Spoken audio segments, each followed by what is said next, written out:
राजस्थान के अंदर 25 की 25 सीटें भारतीय जनता पार्टी नहीं जीत पाई, इसका कारण क्या है? देखिए, कारण का पता लग जाएगा। अभी आज जो जीत हुई है अलवर में, बाकी सब सीटों में, और भारतीय जनता पार्टी एनडीए की तीसरी बार सरकार बन रही है। अब इसकी खुशी में पूरा देश है। जो भी कारण रहे हैं उनकी समस्या हमारा केंद्रीय नेतृत्व करेगा, और हम लोग तो कार्यकर्ता हैं, जैसा पार्टी का आदेश होता है वैसा कार्य करते हैं। नरेंद्र मोदी तीसरी बार प्रधानमंत्री बनने जा रहे हैं, और आम आदमी पार्टी के अरविंद केजरीवाल ने आरोप लगाया था कि उनकी एज 75 से ऊपर हो गई है। ये भारतीय जनता पार्टी का ही बनाया हुआ रूल है।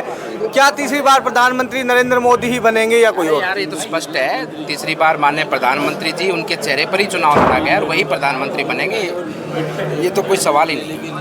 पिछली बार अलवर लोकसभा से बाबा बालकनाथ 3,30,000 से अधिक मतों से जीते थे, परंतु अलवर के अंदर अब की बार मामूली जीत कही जा रही है। कोई बात नहीं, जीत होती है, पार्टी जीती है, और यहाँ भारतीय जनता पार्टी का ये गढ़ है, और उसको जीतने में, जनता के आशीर्वाद को प्राप्त करने में भारतीय जनता पार्टी कामयाब हुई है। कांग्रेस पार्टी लगातार भारतीय जनता पार्टी के ऊपर आरोप लगा रही है कि वो तीसरी बार आ गई तो संविधान बदल देगी। ऐसा कुछ नहीं है। तीसरी बार आ गए हैं और देश अब और भी सम्मान के साथ में आगे बढ़ेगा। तो ये थे मेरे साथ भारतीय जनता पार्टी के स्टार प्रचारक और कद्दावर नेता बाबा बालकनाथ। राजस्थान के अंदर 25 की 25 सीटें भारतीय जनता पार्टी नहीं जीत पाई, इसका कारण क्या है? देखिए, कारण का पता लग जाएगा।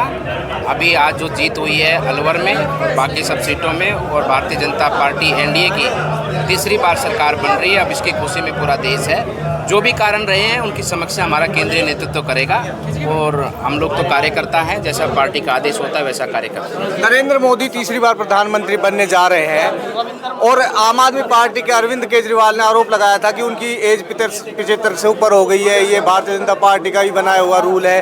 क्या तीसरी बार प्रधानमंत्री नरेंद्र मोदी ही बनेंगे या कोई और? यार, ये तो स्पष्ट है। तीसरी बार माननीय प्रधानमंत्री जी, उनके चेहरे पर ही चुनाव लड़ा गया और वही प्रधानमंत्री बनेंगे। ये तो कोई सवाल ही नहीं।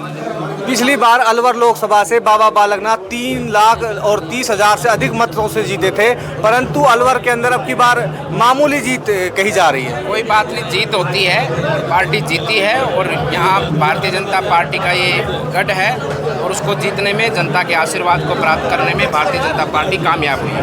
कांग्रेस पार्टी लगातार भारतीय जनता पार्टी के ऊपर आरोप लगा रही है कि वो तीसरी बार आ गई तो संविधान बदल देगी। ऐसा कुछ नहीं है। तीसरी बार आ गए हैं और देश अब और भी सम्मान के साथ में आगे बढ़ेगा। तो ये थे मेरे साथ भारतीय जनता पार्टी के स्टार प्रचारक और कद्दावर नेता बाबा बालकनाथ।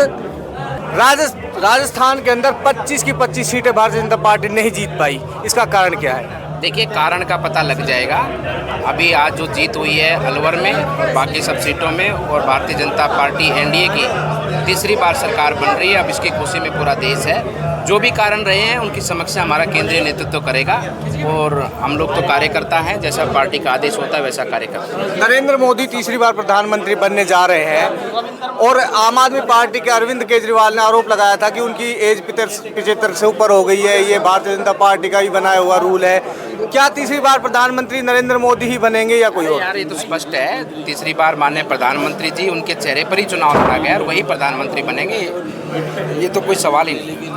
पिछली बार अलवर लोकसभा से बाबा बालकनाथ 3,30,000 से अधिक मतों से जीते थे, परंतु अलवर के अंदर अब की बार मामूली जीत कही जा रही है। कोई बात नहीं, जीत होती है, पार्टी जीती है, और यहाँ भारतीय जनता पार्टी का ये गढ़ है, और उसको जीतने में, जनता के आशीर्वाद को प्राप्त करने में भारतीय जनता पार्टी कामयाब हुई है। कांग्रेस पार्टी लगातार भारतीय जनता पार्टी के ऊपर आरोप लगा रही है कि वो तीसरी बार आ गई तो संविधान बदल देगी। ऐसा कुछ नहीं है। तीसरी बार आ गए हैं और देश अब और भी सम्मान के साथ में आगे बढ़ेगा। तो ये थे मेरे साथ भारतीय जनता पार्टी के स्टार प्रचारक और कद्दावर नेता बाबा बालकनाथ।